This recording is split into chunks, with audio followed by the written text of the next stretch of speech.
Okay, so this is gonna be one that I'm just gonna speak from the heart from, but I recently had a video request from one of my subscribers to talk about how basically to cope with trauma and anger. So pretty much like having gone through things that end up making you feel later on when you've survived it and come out on the other side, you just feel really angry about it, you know?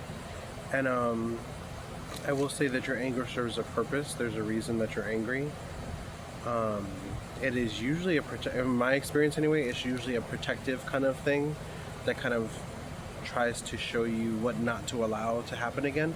So like for example, growing up, obviously, you know, like I was bullied a lot, I was beaten a lot and shit like that. And I just kind of took it because that's what we were told to do, you know, you just kind of turn the other cheek like Jesus would. And so I would just take the ass whoopings and everything. And there's times now, like as an adult now, where I'm like, I should have put baby powder on my hand and slapped the shit right out of every motherfucker who tried me like that. You know what I'm saying? Like, I really should have. But like, I didn't. So that just leaves me pissed off sometimes now. But what it does do is when there's a situation where someone is trying to overstep their boundaries to me, I will say I do have to like check and bring the tone down, because there's times where I'm like ready to unleash 38 years of like fucking hell on somebody, and I'm just like, whoa, okay, chill. This person literally just cut me off in traffic. It's not that serious. Like, they don't deserve the full wrath, you know? So I will say there's situations where people do try to misstep their place with me, and I quickly correct that because I didn't before, and my anger tells me to not allow that kind of scenario to happen again. However, there are times I notice when your anger can overcorrect, and sometimes you do a little too much, or sometimes somebody might walk away being like, damn, like he just totally, like, yeah, I did. But they won't do it again. So there's that. No, but seriously, I will say there's many scenarios where your anger can manifest after having survived a very traumatic ordeal. And sometimes the best way I personally handle that, because I really would like to do the baby powder, like, psh, like see the powder fly off and all that shit, but we're not gonna do that because jail, you know? So I'm just totally kidding, kinda. But nah, but for real, I will say that the best way that I try to handle that sometimes is I think about the particular scenarios. Like, okay, well, like for example, in my cases, I'm like, well, who did that? You know what I'm saying? Like, I'll think about things that I'm angry about now, and I'll realize like, okay, but you know what? At the same time, like that person's gonna catch theirs too. You know what I'm saying? If they haven't already caught it. So, because you know everybody catches it eventually. So that's kind of comforting sometimes when I'm just like, so pissed off over things that happened to me, and then I'm just kind of like, that's okay. They'll get their check too. It's fine. But I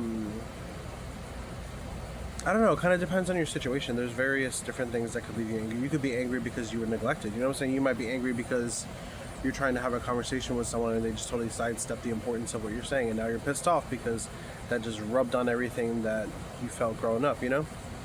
So I will say this: if you're noticing that you're in a situation where your anger is getting triggered, and it's definitely coming from a place where you can reflect and think back in your past, like, oh, that's why I'm upset, because this reminds me of the time that you know, like all that.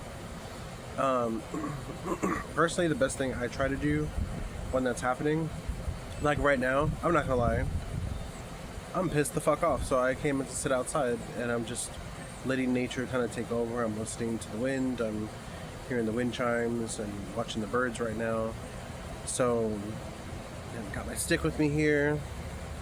So yeah, I mean, that's another thing I do sometimes is I come out and I just bow staff. Like I literally just come out and start spinning the stick and stuff to take some of that anger away. Other times I try to place the anger where it needs to be. Like sometimes I can use the anger motivationally to go forward and decide whether or not that's healthy anger. Like, you know, sometimes, like I said, if someone's trying to disrespect you, the anger might come in handy because you're going to be able to use that to set a boundary in the moment, you know?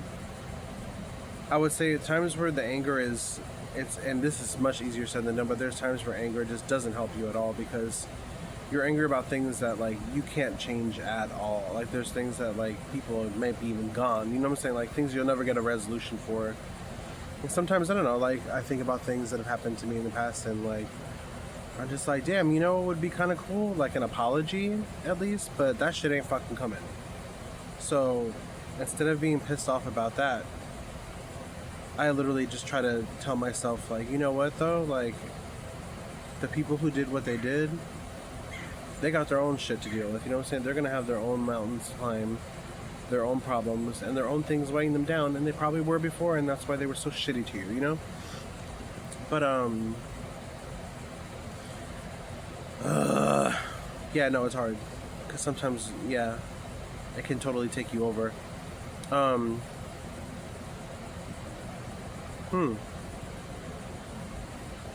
Finding a creative outlet helps a lot too. Whether that be fitness, whether that be writing, whether that be art, whether that be photography, acting. Like it could literally be any kind of thing, you know, knitting, coloring, Lego building, like anything. Having somewhere to take that anger and turn into like creative energy somehow, or even just going for a walk, you know, just power walk that shit off. And sometimes if you're really in a place like that, it might be good if you have someone you trust to just sit with them and be like, hey, like, I know this is gonna sound weird, but I'm like really pissed off about some things that I can't change anymore that have happened. And if they're willing, you know, let them talk it out with you, because sometimes actually getting to the root of why you're mad will help a lot. And if you don't have that, like, I honestly, sometimes I just brainstorm the shit myself, you know? I just journal sometimes, or I'll think about, you know, deeply think about what it is that's upsetting me. And sometimes when I come to the root of why I'm upset, it does actually help alleviate some of the anger, because now I know what my body's reacting to, why it's telling me to be angry, because your body really does, it's like a journal, it does keep log of things that happen. So if you find yourself pissed off about things, it's because your body's reminding you, like, hey, this is a familiar sensation, I don't like it. And so your anger kind of kicks in. But I will say one thing, just because you're angry about things that have happened to you, don't let it diminish your worth. Don't let it make you feel like you're weak because you're still mad about it. You're allowed to still be mad about that shit. You know what I'm saying? Like, things happen. And sometimes you go through periods. Sometimes I get days where I'm very floaty and I'm fine, and I'm just like, yeah, it's all good. And there's other days where I'm just like, yo, the bitch slap is on the ready. You know what I'm saying? But it just really comes down to the relationship you have with yourself too. Sometimes you just really gotta settle down and just kind of find a center. Meditation helps, you know. A lot of times I'll just put on like nature sounds, like on TV. If I'm like, ooh, I'm getting riled up, I'll just put some peaceful music in the background, go for a drive a lot. That's another one of the things I love to do, is just drive, put the windows down. But yeah, if you're going through this scenario, also thank you for the subscriber that has asked me to do this video, because it's actually something that I find kind of fascinating, because I didn't really, in my healing journey, it's taken me a while to get to the point where I'm able to analyze anger now, you know, because before it was just anger out of nowhere, and I didn't understand what the purpose was, but now I get the purpose. It's literally your body just protecting you, or trying to. But sometimes that anger also hurts you a little bit, you know what I'm saying? So you just really got to find a way to find an outlet to get that out of you and talk it out, because sometimes your anger is also because you've held it in too damn long and it needs to come out. So if you can trust somebody to talk to you about that, that might be for the best. But overall, I think that's kind of all I really have to say about it at the moment. But thank you all for watching. Thank you again for the video suggestion topic. I hope it helps you a little bit. If not, please leave me a comment if there's anything more direct I can talk about. I would love to talk about that with you. Any one of you, if you'd like to suggest videos, I'm always open to video suggestions. And I appreciate you all. Hope you all have a good day. Don't bitch slap anyone.